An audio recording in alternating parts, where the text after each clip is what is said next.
इसमें 2 तरह के हार्मोन्स होते हैं, इतना आपको याद रखना पड़ेगा। गृहिणी जो कि डोडोनम बोला जाती है, ये छोटी आंत का छोटी आंत का ये पहला भाग है। और ये अमाशय के बाद भोजन जो कायल के रूप में था, गृहिणी में आता है, कायम के रूप में आता है। जैसे ही भोजन छोटी आंत में प्रवेश करता है तो वो भोजन कायम का रूप ले चुका होता है।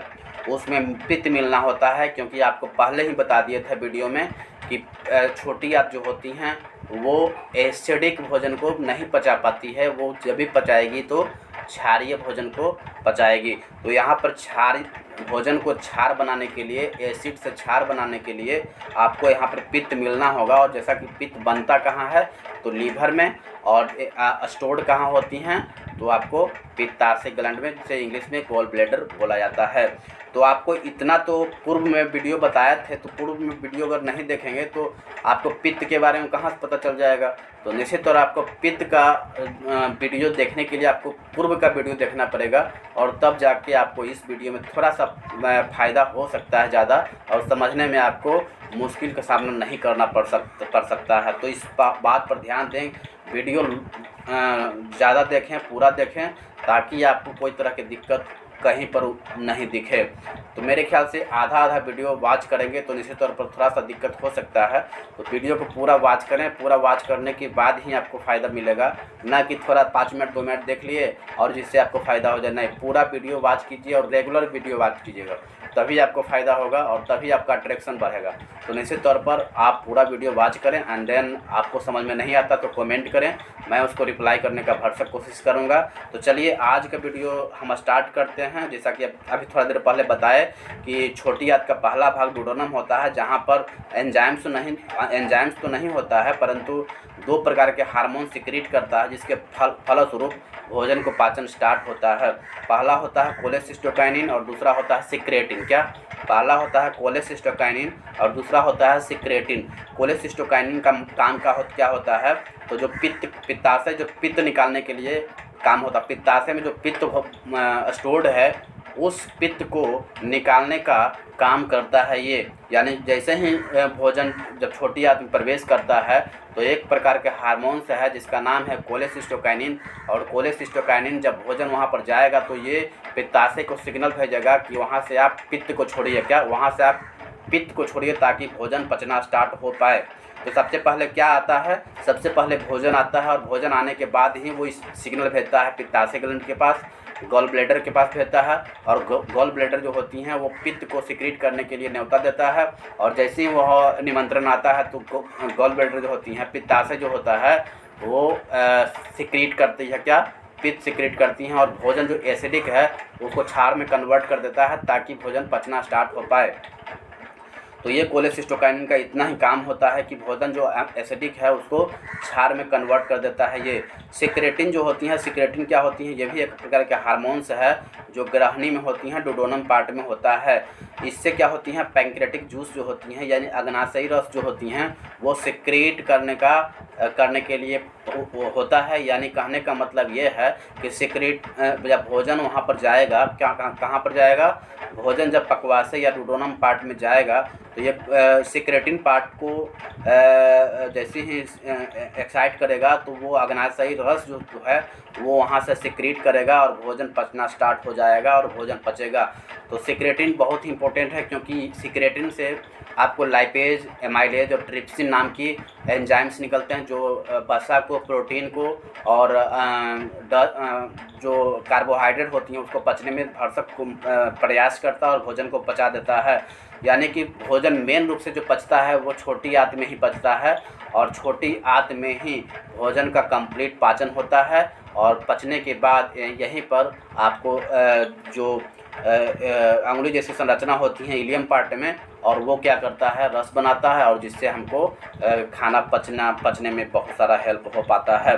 तो चलिए, सिक्रेटिन के बारे में आपको समझ में आ गया होगा, कोलेसिस्टोकाइनिन के बारे में समझ में आ गया होगा कि कोलेसिस्टोकाइनिन का काम क्या होता है और सिक्रेटिन का काम क्या होती हैं। सिक्रेटिन का बस इतना काम होता है कि ये जैसे ही छोटी आंत में भोजन जाएगा तो पैंक्रेटिक जूस को स्रावित करने के लिए उत्तेजित करेगा, और ताकि भोजन क्या हो सके?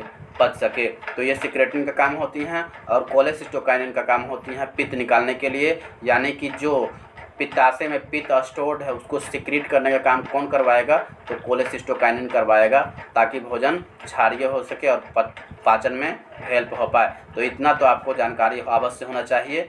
अगर तैयारी कर रहे हैं कंपटीशन के लिए, किसी भी एग्ज़ाम की तैयारी कर रहे हैं, वो एनडीए हो, डिफेंस लाइन हो, या एनटीपीसी हो, ग्रुप डी हो, या बीएसएससी हो, या पीसीएस हो, यहाँ तक कि यूपीएससी के एग्ज़ाम में भी इस तरह के क्वेश्चन देखने को मिल सकता है। तो इस चैनल से जुड़ जाएं और चैनल को सब्सक्राइब करके बेल आइकन को ऑन कर लें, क्योंकि आपको इस तरह की चीज़ बहुत ही उपयोगी साबित कर सकता है। क्योंकि कम समय में, मुश्किल से 10 या 12 मिनट में आपको कंटेंट अच्छा से अच्छा रिवीजन कर सकते हैं और आपको वहाँ तक मंजिल के पास आप पहुँच सकते हैं। तो चलिए थोड़ा आगे और बढ़ते हैं। जैसा कि अभी हम बताएं कि अग्नाशय से 3 प्रकार के एंजाइम निकलते हैं। क्या? अग्नाशय से 3 प्रकार के एंजाइम निकलते हैं जो सामूहिक रूप से पाचन में हेल्प करते हैं, जैसे कि लाइपेज, ट्रिप्सिन और एमाइलेज। तो लाइपेज किसका पाचन करती हैं, एमाइलेज किसका पाचन करता है और ट्रिप्सिन किसका पाचन करता है, इन तीनों को हम देखने का कोशिश करते हैं। तो लाइपेज जो होती हैं, लाइपेज ल से क्या होती हैं? लसलसा। क्या? लसलसा से याद रखेंगे कि लसलसा क्या होती हैं? बसा होती हैं। क्या? लसलसा क्या होती हैं? बसा होती हैं।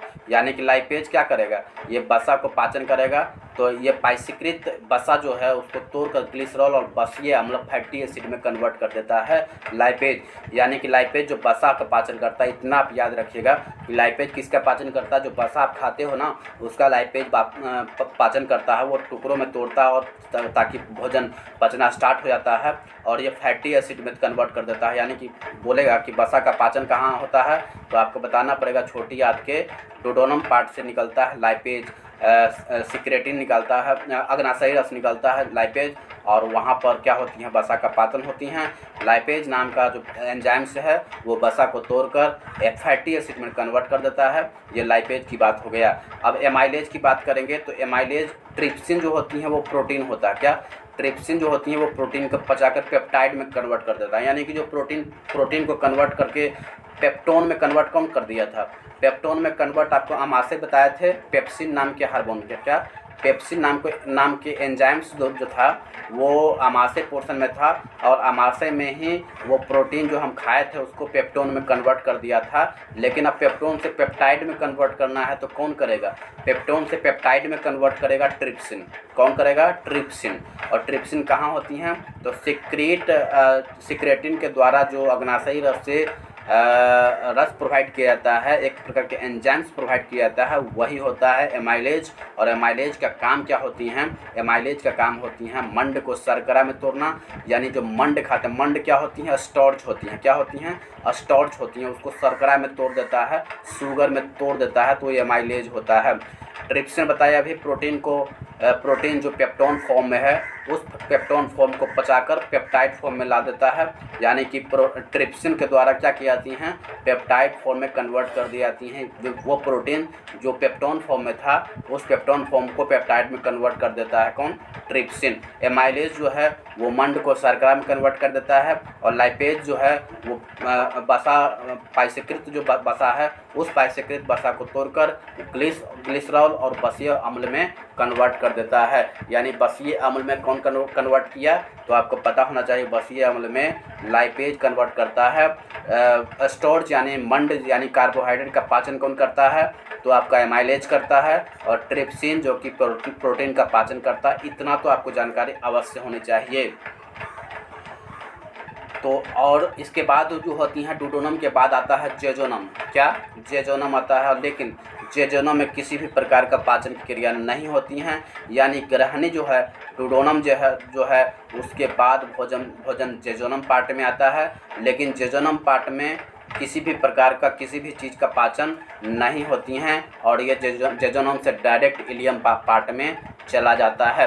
लेकिन आपसे एक क्वेश्चन पूछेगा कि छोटी आंत का कौन ऐसा भाग है जहाँ पर पाचन नहीं होती हैं, तो आपको जेजोनम को याद रखना पड़ेगा, क्योंकि ये फैक्ट है, कहीं न कहीं एग्जाम में पूछ देगा कि कौन ऐसा छोटी आंत का भाग है जहाँ पर पाचन नहीं होती हैं, बस एक रास्ता प्रोवाइड कर देता है ताकि भोजन आगे बढ़ सके। तो वो कौन करता है? तो आपको जेजोनम पार्ट जो है आपको याद रखना पड़ेगा कि जेजोनम पार्ट में ही क्या? जेजोनम पार्ट में ही किसी भी प्रकार का पाचन नहीं होती हैं। ये एक रास्ता प्रोवाइड करती हैं ताकि भोजन आगे बढ़ सके, बस इतना ही इसका काम होता है। एक प्रकार के आहार नाल का काम करता है, बस और कुछ नहीं।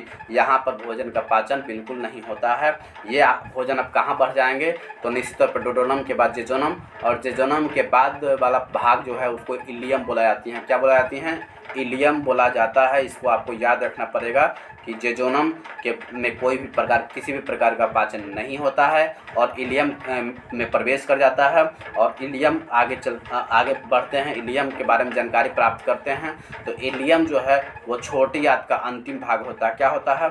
छोटी आंत का अंतिम भाग होता है, और यहाँ से भोजन का पाचन और अवशोषण दोनों की क्रिया किया जाता है। यानी कहने का मतलब ये है कि छोटी आंत का ये अंतिम भाग है, और यहाँ से भोजन का पाचन और अवशोषण की बात करेंगे तो दोनों यहाँ से हो जाता है। यानी कि पाचन भी होगा और अवशोषण, यानी कि अवशोषण बोले तो एब्सॉर्प्शन भी होगा और डाइजेशन भी होगा। दोनों का काम कहाँ होता है? तो इलियम में होता है। यहाँ पे क्वेश्चन आपको बन सकता है कि कौन ऐसा छोटी आंत का भाग है जहाँ पर भोजन का पाचन और अवशोषण दोनों होता है? तो आपको आप बता सकते हैं इलियम। क्या? इलियम में भोजन का पाचन और अवशोषण दोनों होता है। यहाँ से कई प्रकार के आंतरस के मतलब क्या होती है? इंटेस्टाइनल जूस निकलता है, और इन सभी आंतरस को सक्कस इंट्रिकस कहते हैं। याद रखिएगा, ये भी एनटीपीसी के एग्जाम में पूछ दिया गया है कि छोटी आंत को जो इलियम भाग है वहाँ पर एक प्रकार के इंटेस्टाइनल जूस निकलता है। उस इंटेस्टाइनल जूस को क्या बोलते हैं? तो आपको पता होना चाहिए, सक्कस इंट्रिकस या सक्कस इंट्रिकस हिंदी और सक्कस इंट्रिकस इंग्लिश, यानी दोनों सेम है। इन दोनों को बोला जाता है, क्या बोला जाती हैं? इंटेस्टाइनल जो जूस निकलता है इलियम वाले पार्ट से, वो क्या होता है? सक्कस इंट्रिकस होता है। इतना तो आपको जानकारी अवश्य होना चाहिए अगर कंपटीशन की तैयारी कर रहे हैं, और डाइजेशन से ये सारा क्वेश्चन बनता है, और कहीं न कहीं किसी एग्जाम में आपको टच में देखने को मिल सकता है। तो चैनल से जुड़ जाएं, चैनल को सब्सक्राइब करके बेल आइकन को ऑन कर लें, ताकि आपको किसी भी एग्ज़ाम में तैयारी करने में किसी भी तरह की परेशानी का सामना नहीं करना पड़े। तो चलिए थोड़ा सा और आगे बढ़ते हैं हम। इलियम वाले पार्ट में जो अभी बताए थे, जो इंटेस्टाइनल जूस जो निकलता है जिसे हम सक्कस इंट्रिकस कहते हैं, ये एंजाइम सारे प्रोवाइड करते हैं, जिससे वसा का पाचन हो जाता है। शुगर खाते हैं हम लोग, चीनी खाते हैं, उसका पाचन हो जाता है। घास फूस खाते हैं, उसका भी पाचन हो जाता है। यानी कि जितने भी चीज़ हम लोग खाते हैं, सारा चीज़ का पाचन कहाँ पर संभव है? तो इलियम वाले पार्ट में जो भी बचा खुचा भोजन होता है वो पच पुच के ख़त्म हो जाता है। इतना आपको याद रखिएगा। तो साथ में आपको भोजन का पाचन तो होता ही है, साथ में जितना भी रस बनता है सब यहीं पर रस बन जाता है, ताकि फिर पचने के बाद ब्लड बनेगा, धातु बनेगा, और वो अब कोशिका में जाएगा, अपना कार्य करेगा। तो इतना आपको पता होना चाहिए। सबसे पहले जो इलियम वाले पार्ट से निकलता है इरेप्सिन, जो इंटेस्टाइनल जूस बोलते हैं, उसमें इरेप्सिन होता है। और इरेप्सिन का काम क्या होती है? प्रोटीन का पचाना। क्या? इरेप्सिन का काम होता है प्रोटीन को पचाना। यानी कि जो हम देखे थे अभी डोडोनम वाले पार्ट में, जो हम देखे थे कि पेप्टाइड फॉर्म में कन्वर्ट कर दिया था कौन? तो ट्रिप्सिन जो था वो पेप्टोन को पेप्टाइड में कन्वर्ट कर दिया था, लेकिन हमें एमिनो एसिड बनाना है। क्या बनाना है? एमिनो एसिड बनाना है। और एमिनो एसिड जब बन जाएगा तो पाचन पूर्ण हो जाएगा प्रोटीन का। एमिनो एसिड बनने के बाद ही प्रोटीन का पाचन संभव हो पाता है, और जिसे राइबोसोम क्या करती हैं? प्रोटीन बनाता है, जिसे हम प्रोटीन की फैक्ट्री बोलते हैं राइबोसोम को, और तब जाकर राइबोसोम का काम संभव हो पाता है। लेकिन जब तक हम प्रोटीन को पचाए हैं, और पचाने का मतलब क्या है कि उसमें प्रोटीन जो हम खाए हैं उसको एमिनो एसिड में कन्वर्ट करना होता है। जैसे ही वो एमिनो एसिड में कन्वर्ट हो जाएगा तो आप उसका माने प्रोटीन का पाचन कंप्लीट हो जाता है। तो प्रोटीन का पाचन अब कहाँ पर कंप्लीट हुआ? इरेप्सिन में। मैंने क्या बोला कि जब एमिनो एसिड में कन्वर्ट हो जाता है तो वो प्रोटीन का पाचन कंप्लीट हो जाता है। तो एमिनो एसिड कहाँ बना? आके इरेप्सिन वाले पार्ट में प्रोटीन पचता है, और जो पेप्टाइड फॉर्म होता है उसको एमिनो एसिड में कन्वर्ट कर देता है। यहाँ पर प्रोटीन का पूर्ण पाचन हो जाता है। पहले भोजन था प्रोटीन, उसके बाद आमाशय वाले भाग में पेप्टोन बना, फिर पेप्टाइड कहाँ बना, डुओडेनम वाले भाग में, और डुओडेनम से पेप्टाइड इलियम वाले पार्ट में एमिनो एसिड बन के तैयार हो गया।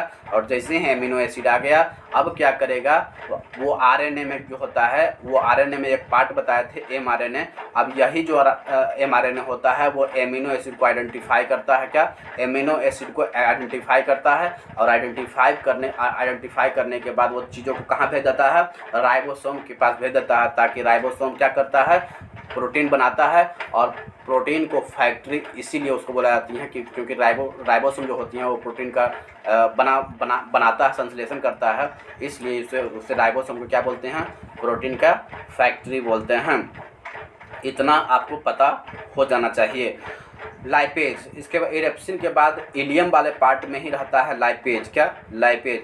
ये ल से क्या, ल से लसलसा मतलब बसा। यहाँ कहने का मतलब है कि लाइपेज से बसा का पाचन होगा, यानी कि जो फैटी एसिड है, क्या, फैटी एसिड है, ये पूर्ण रूप से बसीय अम्ल में अगर कन्वर्ट अगर कोई करता है तो ये कौन करता है, लाइपेज, क्या, लाइपेज करता है। ये आपको भली भांति पता होना चाहिए। यानी कि बसा का पूर्ण पाचन कब होगा, जब बसा फैटी एसिड में कन्वर्ट हो जाएगा, क्या, बसा जब फैटी एसिड में कन्वर्ट हो जाएगा तो समझना कि ये बसा का पाचन हो गया है। अब बसीय अम्ल में कन्वर्ट कौन करता है, तो लाइपेज करता है। इतना आपको पता होना चाहिए, लाइपेज करता है। जो बसा उसको ग्लिसरॉल तथा बसीय अम्ल फैटी एसिड में कन्वर्ट कर देता है। तो आपको लाइपेज पता हो गया, इरेप्सिन पता हो गया। माल्टेज का काम क्या होती है, माल्टेज भी इलियम पार्ट में ही बनता है, और ये भी माल्टेज जो है वो माल्टोज को पचाता है, क्या, माल्टोज को पचाता है। जो माल्टोज होता है ना, ग्लूकोज होता है, फ्रक्टोज होता है, माल्टोज होता है, इन सारे चीज़ को पचाता कौन है, तो माल्टेज पचाता है। अब एक होता है सुक्रेज। सुक्रेज जो हम चीनी खाते हैं, क्या, जो चीनी जो सुक्रोज जो होता है उसको पाचन कौन करता है, तो सुक्रेज नाम के एंजाइम्स पाचन करते हैं। माल्टेज क्या होते हैं, एंजाइम्स होते हैं। लाइपेज क्या होते हैं, एंजाइम्स होते हैं। इरेप्सिन क्या होते हैं, एंजाइम्स होते हैं। लैक्टेज क्या होते हैं, एंजाइम्स होते हैं। तो ये सब एंजाइम्स कहाँ बनते हैं, ये सब एंजाइम्स छोटी आंत के इलियम वाले पार्ट में बन जाता है। और फिर लैक्टेज का काम क्या होती हैं, ये लैक्टोज को पचाता है, क्या, लैक्टेज क्या होता है, लैक्टोज को पचाता है। और लैक्टोज में दूध, क्या, दूध का पाचन जो होती हैं वो कैसीन प्रोटीन जैसा कि बताए थे हम, वो करता है। और लैक्टोज का काम क्या होता है, तो दूध से दही में कन्वर्ट कर देना, क्या, दूध से दही में कन्वर्ट कर देना। ये किसका काम होती हैं, लैक्टोज का काम होती हैं। लेकिन लैक्टेज क्या होता है, लैक्टेज एक प्रकार के एंजाइम्स होती हैं, वो इलियम पार्ट में होती हैं, जिसका काम क्या होती हैं, जो भी लैक्टोज हम खाते हैं उसको पचाने का काम कौन करता है, तो लैक्टोज करता है। इतना आपको पता हो जाना चाहिए। यानी कहने का मतलब है आप बसा का पाचन हो गया, आपको प्रोटीन का पाचन करवा दिए। हम क्या खाते हैं, हम खाते हैं क्या, बसा खाते हैं, हम प्रोटीन खाते हैं, हम विटामिन खाते हैं, हम यही सब खाते हैं ना। सारा चीज़ मेन जो मुद्दा है वो मुद्दा किसका है, बसा का है, जिसको हम पाचन लाइपेज के द्वारा करवा दिए। फिर हम चीनी को पाचन सुक्रेज के द्वारा करवा दिए। फिर हम दूध का पाचन लैक्टेज के द्वारा करवा दिए।